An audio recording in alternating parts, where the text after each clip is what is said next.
Underworld don Dawood Ibrahim आज एक बार फिर से सुर्खियों में है और इस बार अंडरवर्ल्ड डॉन दाऊद इब्राहिम के गुर्गे छोटा शकील ने भारत सरकार को चुनौती दी है कि डॉन दाऊद इब्राहिम को पकड़ के दिखाए भारत सरकार। एबीपी न्यूज संवाददाता शीला रावल ने बात की छोटा शकील से।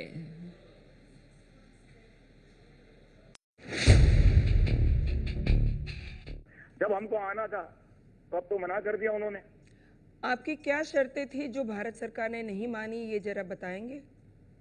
आप सीधा सीधा राम जेठमलानी से बात करें, उनके पास सारी बातें हैं, शर्तें हैं। मसलन के उनसे तौर पूछ लेना ना, हमारे मुंह से पूछ के क्या करोगे आप? उनको पता है सारी चीजें। मसलन के तौर पे बताइए। आपके मुंह से सुनना है तो हमें बिल्कुल भरोसा हो जाएगा कि आपने 4 शर्तें रखी, भारत सरकार ने नहीं सिंपल मानी। सी बात थी शीला, इसके अंदर बिल्कुल सिंपल सी बात थी कि भाई आप फेयर केस चलाएं, देखें हम इसमें इन्वॉल्व हैं या नहीं है।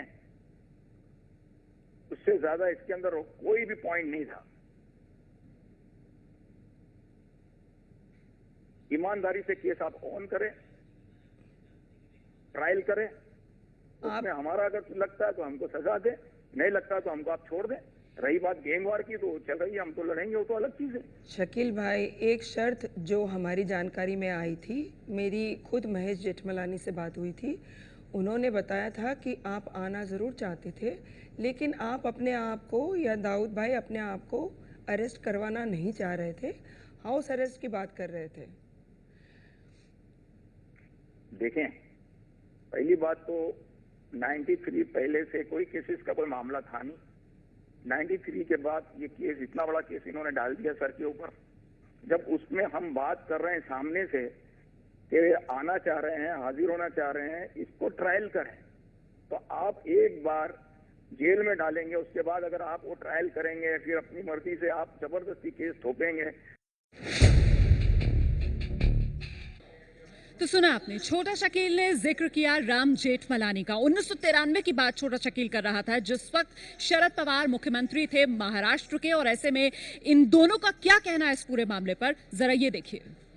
दाऊद ने कहा कि साहब मेरे ऊपर सिर्फ ये कहते हैं कि मैं बड़ा गुनाह किया है, बम ब्लास्ट ये वो, और सब झूठी बात है।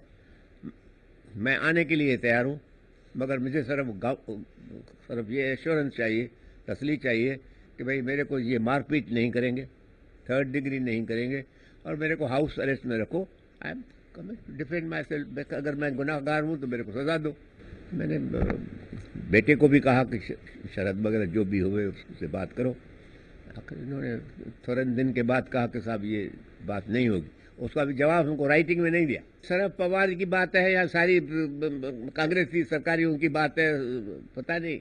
ये जो डिसीजन है शरद पवार ने नहीं लिया होगा, तो जरूर सेंटर के साथ भी बातचीत हुई होगी।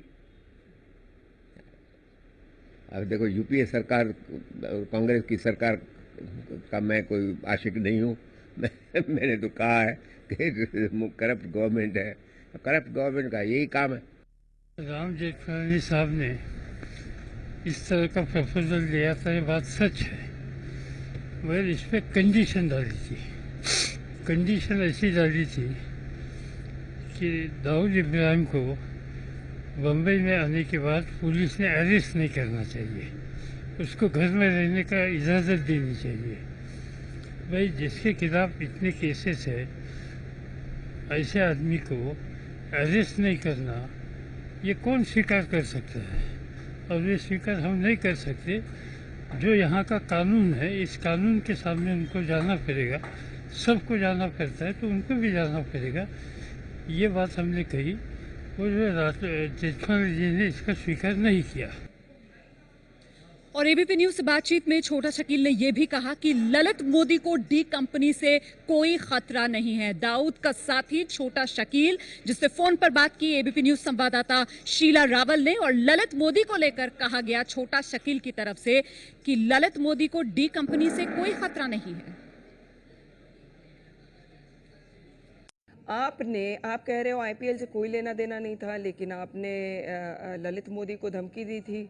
ललित मोदी राकेश मारिया को लंदन में मिलते हैं और कहते हैं कि भाई दाऊद और शकील की मुझे धमकी मिल रही है, और मुझे बचाने के लिए कुछ करें आप।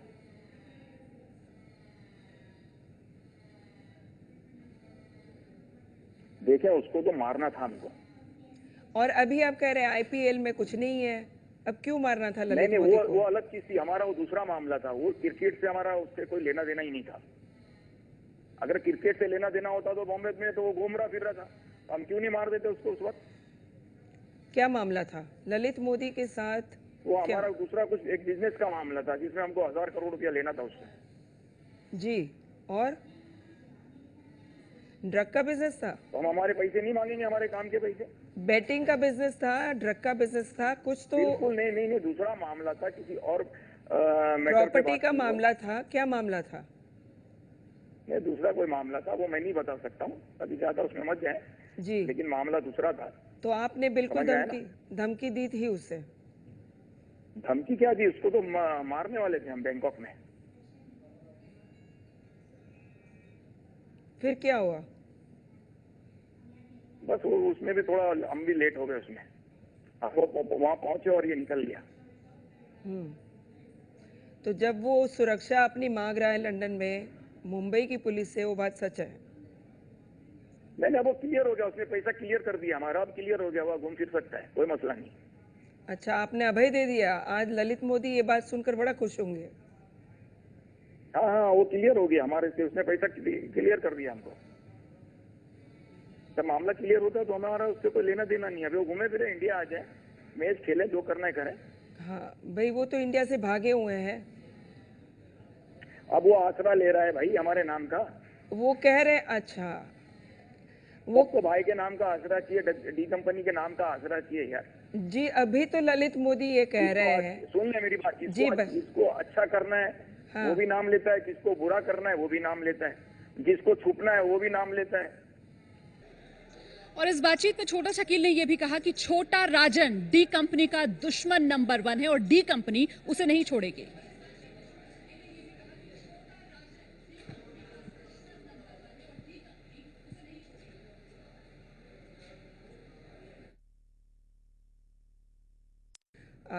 सचमुच में छोटा राजन को मारने गए थे ऑस्ट्रेलिया आप?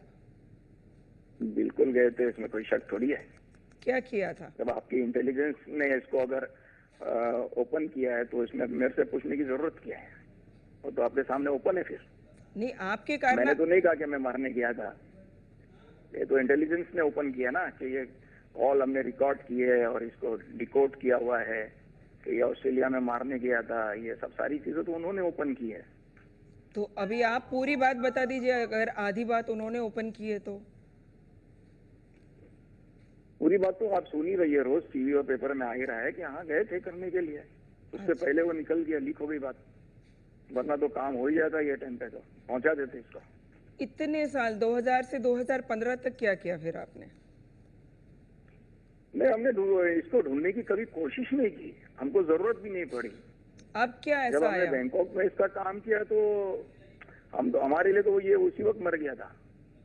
एक डॉन मार खाता है तो उसकी औकात क्या होती है? फिर नहीं, आप गैंग वॉर हमारी में, नजर में कुछ भी नहीं है। गैंग वॉर में गोलियां तो लगती है, 2 आप मारते हो, 1 वो मारते हैं, ये तो काम होता ही है उसमें। वो तो उसमें कौन हमने सी तो बड़ी इसको मारा है ना। जी, हमारे इंडिया के सारे डॉन मार खाए हुए हमारे हाथ से, कोई नई बात थोड़ी है। तालिम ने मार खाया है, छोटे राजन ने मार खाया है, एजाज लकड़े वाले ने मार खाया है। अब इनकी जिंदगी थी, नसीब थी, बच गए। लेकिन मार तो खाए ना डी कंपनी के हाथ से। तो इस बार भी बच बचा गया। कौन है? हाँ, राजन की तकदीर हमेशा अच्छी रही है, इस बार भी बच गया। बचा क्या, पहले भाग गया। हमारी नजर में तो भगोड़ों को क्या कह सकते हैं, मारना अलग बात है। फिर ये इस तरह डॉन बनते तो फेस करना चाहिए ना, भागने की जरूरत क्या है? तो दाऊद के गुर्गे छोटा शकील को सुन रहे हैं आप। एबीपी न्यूज संवाददाता शीला रावल ने छोटा शकील से बात की है और छोटा शकील की तरफ से दावा यह भी किया गया कि पिछले 6 साल से डी कंपनी ने मुंबई में एक गोली तक नहीं चलाई है। 6 साल हो गए, एक फायर नहीं किया शीला बॉम्बे के अंदर। आप कहाँ हो?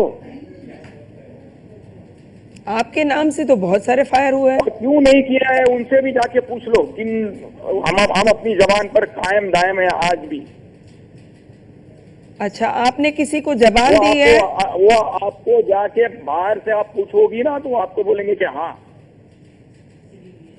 ये हमारी जबान पे इसने जबान रखी है। तो वरना मुझे भी मारने के लिए कितनी देर लगती है? बिल्कुल कुछ देर नहीं लगती है शकील भाई। तैमूर में जाने के लिए वो गोलियां मारने के लिए कितनी देर लगती है? छोटे राजन के कितने आदमी घूमते हैं, उसको मारने के लिए कितनी देर लगती है? किसको आपने वादा किया 6 साल से? सबको पता है, ये जो सुन रहे हैं उनको भी पता है।